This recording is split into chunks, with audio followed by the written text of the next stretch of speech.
오늘은 문제는 마음이다. 문제는 마음이다. 라는 제목으로 하나님의 말씀을 증거하도록 하겠습니다. 오늘 15장에서의 핵심은요, 마음입니다.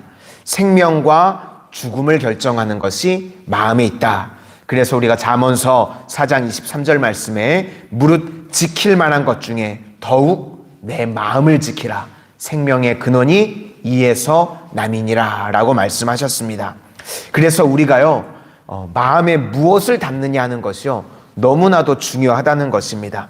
고린도후서 4장 7절 말씀에는 이 보배를 질그릇에 가졌으니 이는 심히 큰 능력은 하나님께 있고, 그러니까 그릇을 채우는 것이 중요하다는 겁니다. 마음은요, 진공 상태는 없습니다. 우리가 하나님과 말씀으로 채우든지 아니면 마귀와 그의 생각으로 채워지든지 하게 된다는 것입니다. 그러니까 우리 마음 가운데 보배를 담으면 보배로운 그릇이 되고, 또 오물을 담으면 오물을 담는 그릇이 된다는 것입니다. 그런데 먼저 오늘 바리새인들은요, 마음 없는 신앙이었습니다. 그러니까 이런 거 다 가짜라는 겁니다.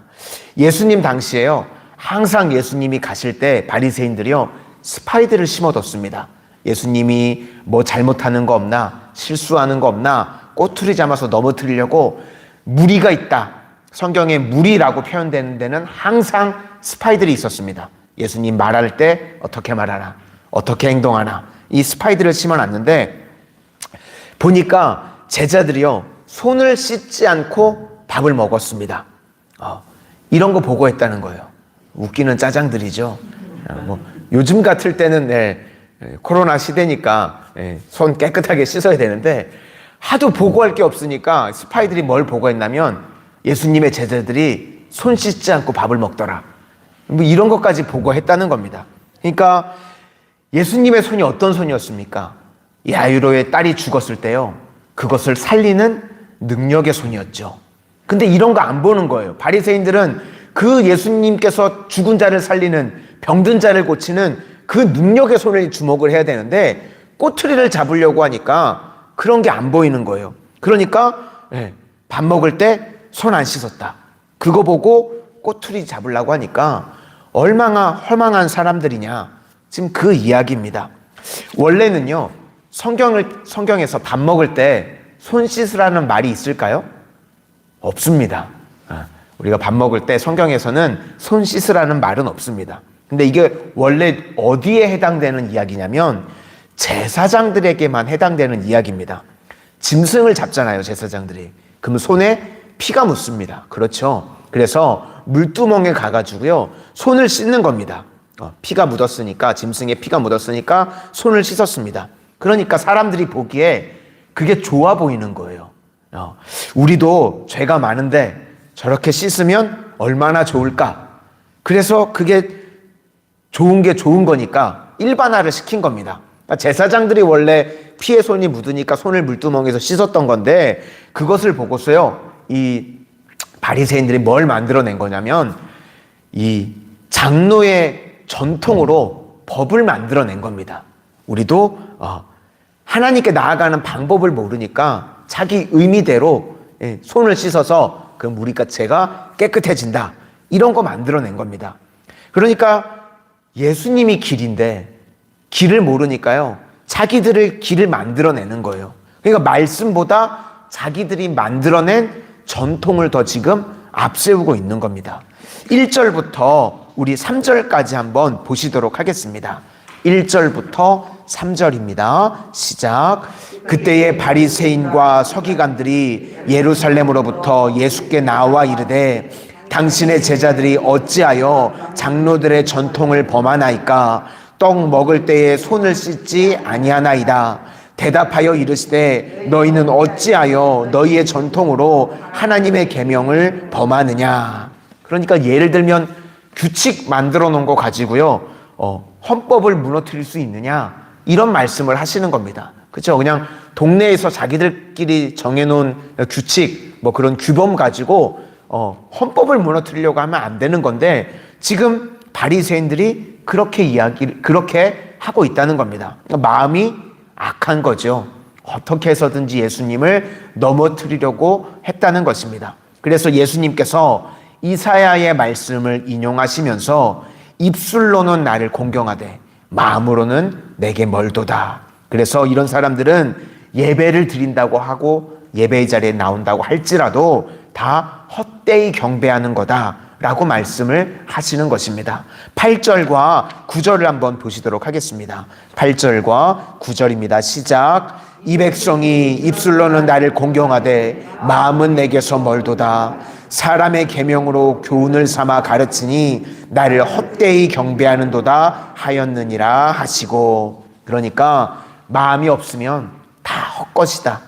예배드리는 형식조차도 다 거짓이다 라고 말씀을 하시는 겁니다. 그 다음에 이제 예수님께서 이방인들에게로 가셨습니다. 마가복음에 보면요, 수로보니게 여인이라고 나오는데요, 딸이 흉악한 귀신이 들렸습니다. 그래서 예수님께 나와서 예수님 도와주세요. 그런데요, 우리가 잘 알고 있는 평상시의 예수님의 모습이 아닙니다. 보통 때 같으면 예수님께서 치료를 해주시든지 그렇게 하셔야 되는데 거절을 하시고 거절감을 주십니다. 평상시와 다른 모습을 예수님이 보이십니다. 첫 번째는 거절은 침묵입니다. 막 소리 지르는데 예수님 도와주세요 하는데 예수님께서 아무런 말씀도 없으십니다. 21절부터 23절까지 한번 보시겠습니다.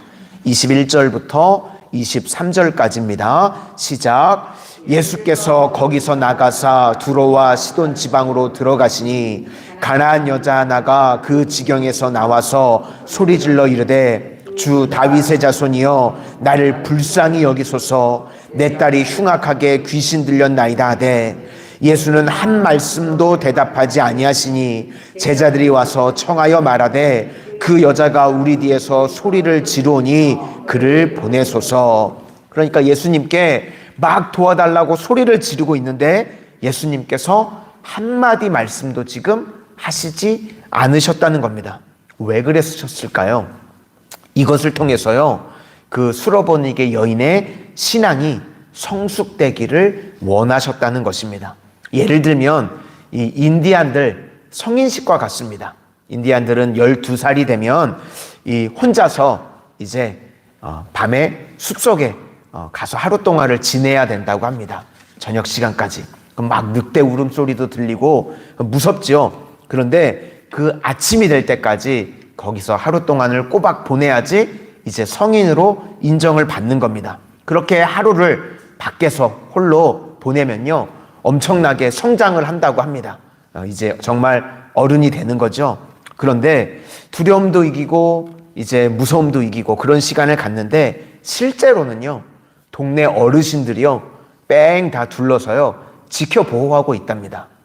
자기가 느낄 때는 혼자서 밤을 새우는 것 같지만 실제로는요 동네 이제 남자 어르신들께서 늑대가 오지 못하도록 군데군데 숨어서 지켜 보호하고 있다는 거죠.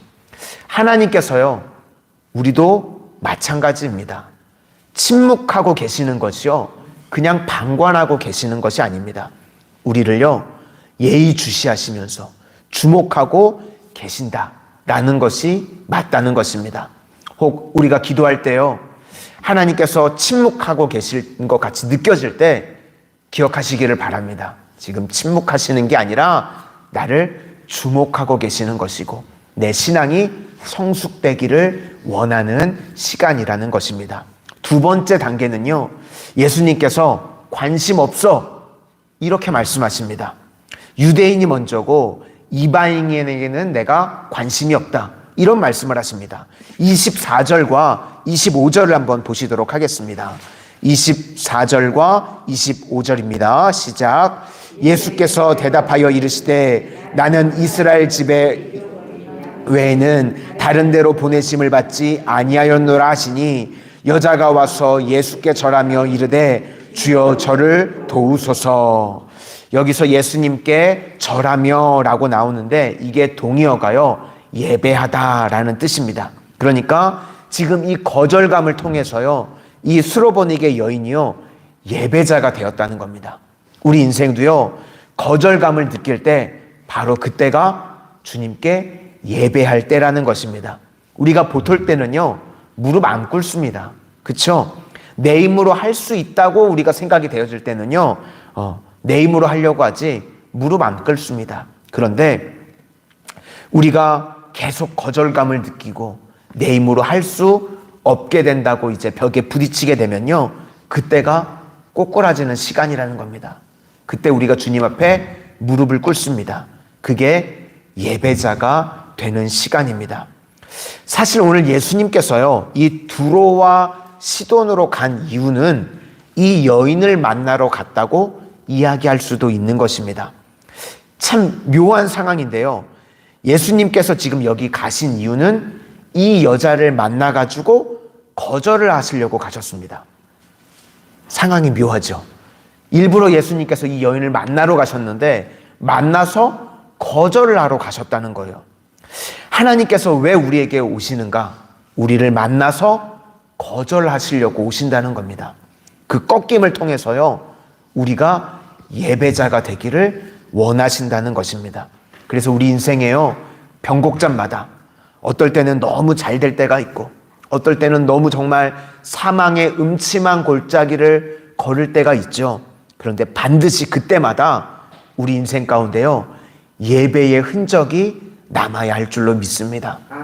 내 힘으로 견딜 수 없을 때, 버틸 수 없을 때, 하나님께서 나를 꼬꾸라뜨리실 때, 그때 그냥 무릎 꿇으실 수 있기를 바랍니다. 하나님 앞에 예배자로, 진정한 예배자로 세워지는 은혜가 임하게 되시기를 소망합니다. 마지막 세 번째는요, 거절감인 모욕감입니다. 자녀들의 떡을 개에게 주지 않는다 라고 예수님이 말씀하셨습니다. 26절과 27절까지 한번 보겠습니다. 26절, 27절입니다. 시작. 대답하여 이르시되 자녀의 떡을 취하여 개들에게 던짐이 마땅하지 아니하니라. 여자가 이르되 주여 올소이다마는 개들도 제 주인의 상에서 떨어지는 부스러기를 먹나이다 하니. 보통 이렇게 말을 들으면요, 일반적으로 분노심이 차오르겠죠. 그죠? 지금 나보고 개라는 거 아닙니까? 그죠? 너 내가 개인데 내 자녀에게 주는 거 떡, 너 같은 개에게 안 줘. 예수님께서 그렇게 말한 겁니다. 그쵸? 그러면 분노심이 생기고 또 반발을 하고 그렇게 하고 싶지요. 그런데 이 여인이요, 대단한 믿음입니다. 그냥 인정해버립니다. 주님 맞습니다. 나 개입니다. 무슨 얘기죠? 나 죄인입니다. 나 희망 없습니다. 맞습니다. 그런데 예수님, 부스러기의 은혜라도 제가 구합니다. 내가 죄인이고 나는 희망이 없는 인생인데 예수님의 그 부스러기의 은혜라도 저에게 덧입혀 주시기를 원합니다. 그랬더니 그 여인의 믿음의 멘트를 듣고요, 예수님께서 뭐라고 그러십니까? 백부장을 칭찬하실 때도요, 믿음이 크다라는 표현은 쓰시지 않았습니다. 그런데 오늘 이 수로보니게 여인의 말씀을 듣고요, 예수님께서 최초로 믿음이 크다라고 선언을 해주십니다. 28절을 한 번만 보시도록 하겠습니다. 28절입니다. 시작. 이에 예수께서 대답하여 이르시되 여자여 내 믿음이 크도다. 내 소원대로 되리라 하시니 그때로부터 그의 딸이 나으니라. 이렇게 예수님의 거절이요, 거절이 아니라는 것입니다. 거절을 통해서 우리를 성장시키시고 거절을 통해서 그 꺾임을 통해서 우리를 예배자로 만드시고 결국에는 문제의 해결뿐만 아니라요, 영생의 복까지 허락해 주셨다는 것입니다. 우리도요, 인생을 살아가다 보면 섭섭할 때가 있습니다. 나는 왜 예수님께 거절을 당하나? 때로는 버림받는 것 같이 느껴질 때가 있습니다. 그렇죠? 그런데요, 하나님께서 하나님의 사랑하는 자녀들을요, 버리실 리가 있나요? 그럴 리가 없습니다. 그렇죠? 내가 잠시 그렇게 느껴질 뿐입니다.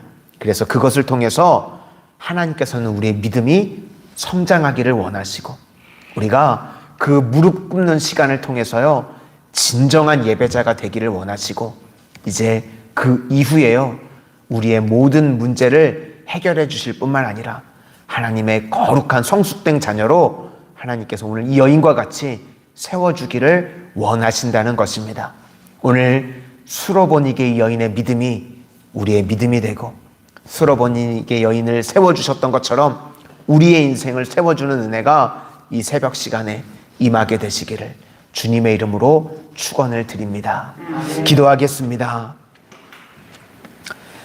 사랑의 주님, 이 땅을 살아가는 동안 오늘 주님께서 저희들 인생의 문제 가운데 거절하시는 것 같이 느껴질 때 그 시간이 실은 우리의 믿음을 성장시켜 주시는 시간임을 잊지 않게 하여 주시고, 하나님 또 저희들이 기도의 제목을 가지고 주님 앞에 나왔을 때 외면당하는 것 같고 문제가 해결되어지는 것 같지 그 앉는 시간 가운데 그것이 저희들에게는 실은 주님 앞에 무릎을 꿇는 시간이고 예배자로 세워지는 시간임을 잊지 않게 하여 주시옵소서. 그 예배자가 되는 시간을 통해서 저희들의 모든 문제가 이제 해결되어지고 고침받고 응답을 받을 뿐만 아니라 저희가 오늘 수로보니게 여인과 같이 믿음의 사람으로 세워지는 은혜의 역사만이 임하게 하여 주시옵소서. 예수님 이름으로 기도드립니다. 아멘.